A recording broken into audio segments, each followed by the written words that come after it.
Bonjour à toutes et à tous, j'espère que vous allez bien. Je vous souhaite la bienvenue sur la chaîne Rachel System. Merci de bien vouloir nous soutenir en vous abonnant à la chaîne, d'aimer nos vidéos et de les partager. Merci. Bonjour à toutes et à tous, très content de vous retrouver de nouveau sur cette chaîne et j'espère que vous allez bien. Dans cette vidéo, on va donc s'intéresser à l'utilisation du Bluetooth avec l'USP32. Alors les amis, un grand merci à vous qui êtes abonnés à la chaîne et pour ceux qui hésitent encore de s'abonner, vraiment s'il vous plaît, abonnez-vous, likez et partagez les vidéos. Donc tout au long de cette vidéo, c'est ce chemin de montage que nous allons donc utiliser. J'en reviendrai plus tard pour l'expliquer en détail. Alors, l'USP32 propose donc du standard Bluetooth et du Bluetooth Low Energy. Donc, comme le nom l'indique, Bluetooth Low Energy, donc c'est du Bluetooth à faible consommation d'énergie. Donc, ces deux types de Bluetooth ont tous les deux leurs avantages et leurs inconvénients. Mais dans cette vidéo, on va d'abord s'intéresser au standard Bluetooth. Et dans d'autres vidéos que j'aurai donc l'occasion de faire, on s'intéressera tout d'abord à l'utilisation du standard Bluetooth avant donc de pouvoir donc s'intéresser au Bluetooth Low Energy. Alors pour ceux qui ont déjà eu à suivre mes vidéos précédentes où j'ai donc eu à utiliser le Bluetooth avec l'Arduino, donc notamment en ajoutant le module AC05 avec du standard Bluetooth sur l'ESP32, c'est quasiment la même chose. Donc sur le chemin de montage, j'y reviendrai, mais avant tout, on va se rendre donc au niveau de notre logiciel Arduino. Allez donc dans les fichiers exemple. Donc on va ouvrir cette bibliothèque là et on va ouvrir donc ce fichier. Donc comme je le disais tantôt, l'utilisation donc du standard Bluetooth avec le SP32, c'est exactement comme on le faisait sur la carte Arduino avec le module AC05. Donc la bibliothèque qui change en quelque sorte. Donc c'est utilise la bibliothèque série, de même le nom l'indique, Bluetooth Serial. Donc avec l'Arduino, on utilisait la bibliothèque Software Serial, mais ici ça a sa propre bibliothèque qu'on appelle Bluetooth Serial. Donc ça c'est un code exemple qui est déjà proposé dans l'environnement de développement Arduino. Donc lorsqu'on installe notre instruction qui va donc nous permettre de programmer l'USP32 sur l'Arduino, ça vient donc avec des exemples et donc parmi ces exemples, c'est donc cet exemple que j'ai donc eu à sélectionner. Donc cet exemple ici, qu'est-ce que ça fait? Ça nous permet donc d'écrire dans le moniteur série et de l'envoyer les données écrites dans le moniteur série par Bluetooth et les données donc écrites depuis un périphérique Bluetooth, donc peut-être depuis notre téléphone, on va donc les données écrites seront donc transférées, captées et affichées dans le moniteur série. Donc dans la vidéo de démonstration que vous allez mieux comprendre cela. Mais avant tout, on va donc essayer de comprendre ce que contient donc la bibliothèque Bluetooth Serial.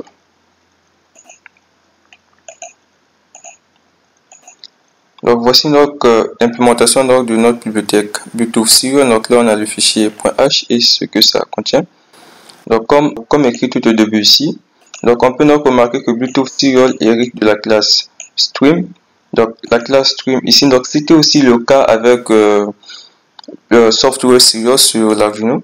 Donc si je parle un peu de ça, c'est parce que c'est à peu près la même chose. Donc si vous me dites comment utiliser la C05, à ce niveau-là aussi, vous n'aurez pas vraiment de problème. Donc au niveau de notre bibliothèque Stream, c'est toutes ces fonctions que nous avons. Nous avons donc des fonctions Available with Big Flash, donc c'est Timeout, donc ce sont toutes ces fonctions. Donc mais moi je vais juste m'intéresser à ces fonctions WithBit Until et WithString. Donc c'est deux fonctions là. Donc ça c'est toutes ces fonctions que ça contient. Et dans notre fichier donc Bluetooth Serial, donc ce sont ces fonctions que nous avons donc. Donc dans cette vidéo, je ne vais pas parler de toutes ces fonctions, sinon prendre que quelques-uns. Et au fil des vidéos que j'aurai donc à proposer, on va mieux comprendre comment l'utiliser avec des exemples et des démonstrations. Mais dans un premier temps, ce qu'on va comprendre ici, c'est d'abord, on va donc s'intéresser au constructeur qui nous permet donc de concevoir notre objet. Donc pour déclarer un objet de type Bluetooth Serial, donc je reviens sur cet exemple. Pour déclarer un objet de type Bluetooth Serial, on a juste besoin donc de mettre le nom donc de notre bibliothèque et le nom de notre variable. Donc ici on a eu à appeler ça par serial bt, on pouvait écrire ce que bon nous semble. Donc une fois qu'on écrit cela, donc je reviens au niveau de mon code, au niveau donc de l'IDE Arduino. Donc comme je le disais, on insère la bibliothèque. Donc ces 3 lignes à ce niveau nous permettent juste de vérifier que le Bluetooth s'est bien activé. Donc qu'est-ce que ça fait? Ici il y a une condition pour vérifier si ces fichiers ont été définis. Donc si ces fichiers ont été définis, le programme va continuer sans problème. Mais si ces fichiers n'ont pas été définis, donc il y a cette directive ici, JS-error, qui va donc permettre d'interrompre l'exécution du programme. Donc si ces fichiers n'ont pas été définis, le programme sera donc interrompu, ce qui indique que le Bluetooth n'a pas été activé. Donc ici donc à ce niveau, donc on va créer un objet de type Bluetooth Serial. Donc pour le faire, on écrit donc le nom de la bibliothèque et le nom de notre variable ou de notre objet. Donc comme je le disais, on pouvait écrire ce que bon nous semble. Donc ici, vu qu'on va donc utiliser le moteur série, raison pour laquelle on a commencé par initialiser la communication série avec un débit de 115 200. Au niveau donc de notre bibliothèque Software Serial, on fait donc appel à la fonction begin. Donc moi j'ai eu à changer le nom. Donc le nom ici c'était écrit ESP32 test si je ne me trompe pas, mais j'ai eu à modifier un peu le programme. Donc dans la fonction begin, ça prend 2 paramètres en compte, dont un paramètre n'est pas obligatoire. Donc c'est à ce niveau, c'est la fonction begin. Donc local name ici, c'est le nom qu'on veut donc c'est le nom de notre Bluetooth, donc le nom qu'on veut attribuer à notre Bluetooth. Et le deuxième paramètre permet donc de le configurer en maître ou esclave. Donc tout ça, j'ai eu à parler de ça dans la vidéo où je parle de l'AC05. Donc ici aussi, ce sont les mêmes configurations. On peut le configurer comme étant maître ou esclave. Donc je laisserai la vidéo, le lien plutôt dans la description. N'hésitez vraiment pas à le suivre. Donc on fait donc appel à cette fonction qui va donc nous permettre d'indiquer le nom de notre Bluetooth. Donc dans notre cas ici, on ne va pas modifier le programme, sauf si vous voulez changer le nom de votre Bluetooth. On va directement le tester. Donc ce que je fais ici, c'est juste expliquer le contenu du programme. Alors après avoir donc initialisé notre Bluetooth, on va donc afficher donc ce message dans le moniteur série. Alors que fait donc notre fonction dans la void loop? Alors dans la void loop, on va donc vérifier si les caractères sont en attente au niveau du moniteur série. Donc on va le voir ici dans la vidéo de démonstration, je le vois. Donc si on écrit dans le moniteur série et qu'on envoie les caractères, ces caractères seront donc transmis au Bluetooth et vont donc s'afficher dans l'application qu'on aura ouverte. Et ici c'est l'inverse. Donc si on écrit depuis le Bluetooth, ces caractères vont donc s'afficher au niveau de notre moniteur série. Et à ce niveau, on a juste le temps d'attente. Donc ici, vous pouvez donc remarquer, ce sont donc des fonctions available qu'on a eu donc à utiliser. Donc la fonction available qui va donc nous permettre de vérifier si les caractères sont en attente. Donc, et puis ici, vous pouvez donc aussi remarquer que ce soit le moniteur série, tout comme notre bibliothèque, les deux utilisent les mêmes fonctions. Donc, ici, on a la fonction available appartenant donc à la bibliothèque serial. Je modifie un peu. Et ici, on a donc la fonction available appartenant à la bibliothèque Bluetooth Serial. Donc c'est exactement les mêmes choses. Ces deux classes disposent exactement des mêmes fonctions qui fonctionnent exactement de la même manière. Donc comme on va le remarquer un peu plus tard, la classe Bluetooth Serial a quelques fonctions qui lui en sont propres. Là donc le programme et comment donc ça fonctionne. On va donc le téléverser et regarder le résultat.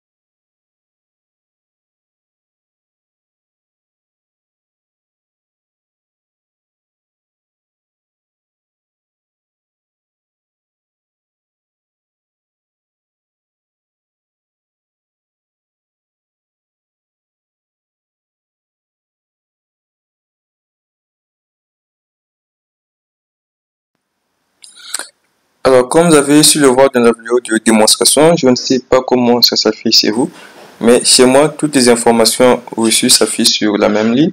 Donc, pour cela, on va donc modifier cette ligne. Alors, je vais retourner où je l'ai modifié. Donc, vous apportez juste ces modifications et l'information s'affichera donc chacune sur sa ligne. Donc ici, vous pouvez donc remarquer que j'ai donc à utiliser la fonction readStringUntil et ici j'ai indiqué le caractère retour à la ligne. Donc on va lire la chaîne de caractères envoyés jusqu'au caractère retour à la ligne. Donc je reviens ici et si vous remarquez dans notre bibliothèque plutôt serial, vous allez remarquer qu'il n'y a pas la fonction readStringUntil. Mais étant donné que notre bibliothèque hérite donc de la classe string, donc, et si vous remarquez au niveau de la classe string, on a la fonction readStringUntil. Donc c'est cette fonction dont j'ai eu à faire appel et qui renvoie donc une chaîne de caractères. Donc voilà un peu aussi ce qu'on appelle par héritage. Donc lorsqu'on hérite d'une classe, on hérite en quelque sorte toutes ses fonctions et ses attributs. Donc on va prendre donc le même programme, on va juste modifier la dernière ligne à ce niveau et tilverser de nouveau le programme.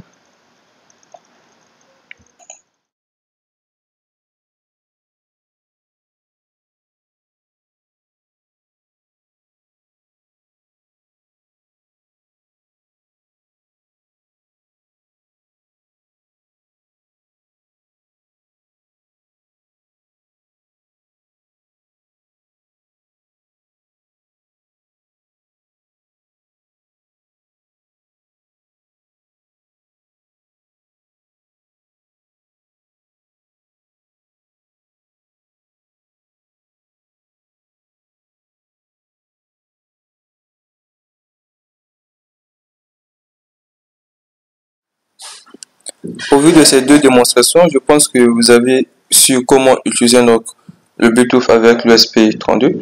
Avant de terminer cette vidéo, on va donc faire un petit exemple qui va donc nous permettre d'allumer ou d'éteindre une lampe commandée par un relais parce que c'est une lampe qui fonctionne donc avec du 220 volts tout en sachant que la carte ESP32 fonctionne en 3 volts continu.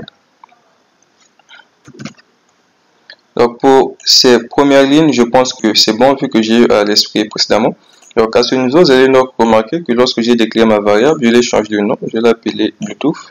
Par contre ici, c'était appelé serial bit. Donc le nom de la variable ne dépend que de vous. Vous pouvez l'appeler comme bon vous semble. Donc étant donné qu'on va donc commander un relais pour allumer notre lampe, donc j'ai utilisé le pin 23 que j'ai donc associé donc à la constante pin relais. Donc je l'ai appelé par pin relais pour savoir exactement ce que fait la constante. Donc au niveau de notre fonction vote-setup, on fait donc appel à la fonction begin pour initialiser notre Bluetooth et à la fonction pin mode pour initialiser notre pin comme étant une sortie. Donc à ce niveau, j'ai donc créé une variable de type string qui va donc permettre de stocker la donnée entrante. Donc les caractères envoyés par le Bluetooth ou du moins reçus par l'ESP32 seront donc stockés dans cette variable que j'ai appelée CMD pour commande. Et donc j'ai donc fait une condition if. Donc la condition if ne s'exécute que si les caractères sont en attente. Donc si vous transférez donc les caractères par Bluetooth et que l'ESP32 reçoit les caractères, donc tant que les caractères sont en attente et ne sont pas encore traités, alors la fonction if va donc s'exécuter. Et donc dans la fonction if, une fois que les caractères sont en attente, on va donc les stocker dans notre variable CMD. Donc pour cela, j'ai donc dû faire appel à la fonction readStringUntil parce que je m'attends à recevoir des chaînes de caractères. Donc readStringUntil et des chaînes de caractères envoyées aussi, c'est bien spécifié. Donc je dois recevoir soit le caractère on ou du moins le mot on ou encore le mot off. Donc ce sont ces deux caractères que je dois recevoir. Donc c'est deux mots que je dois recevoir.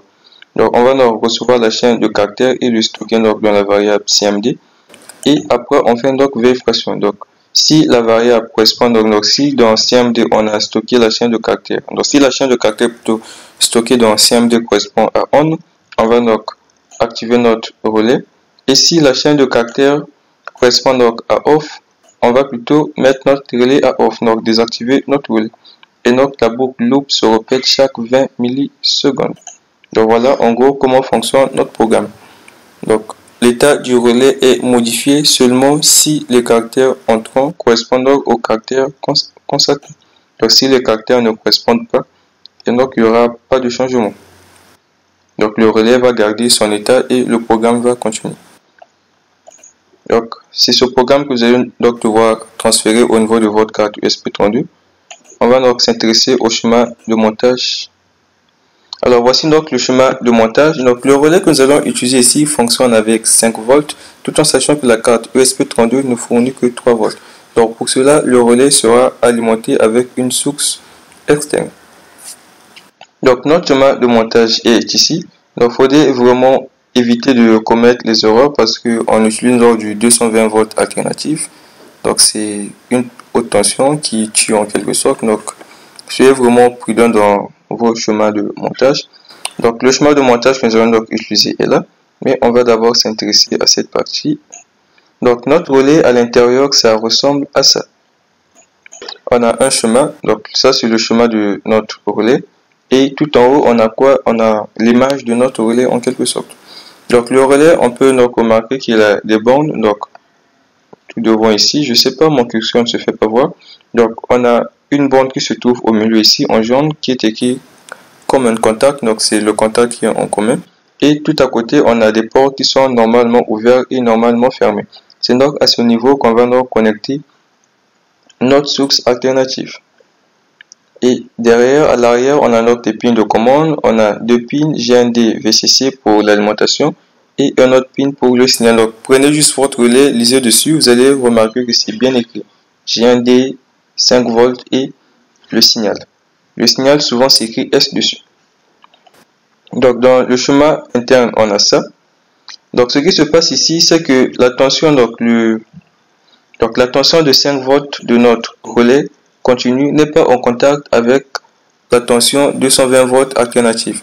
Donc, c'est un contact en quelque sorte. Donc, on a le pôle. Donc, c'est à ce niveau qu'on va connecter notre phase. Et on va récupérer la sortie sur une des pôles, donc sur l'un des pôles.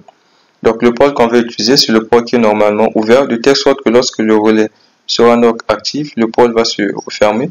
Et lorsque ça se désactive, le pôle revient à sa position initiale. Donc c'est exactement ce qui se passe. Donc lorsque c'est pas actif, donc on a un pôle NC normalement close qui est toujours fermé au début. Et on a le pôle normalement ouvert qui est ouvert à l'instant initial. Donc lorsque le contacteur, ou du moins le relais est activé, le pôle qui était fermé s'ouvre et le pôle qui était ouvert se ferme. C'est exactement comme ça que ça marche.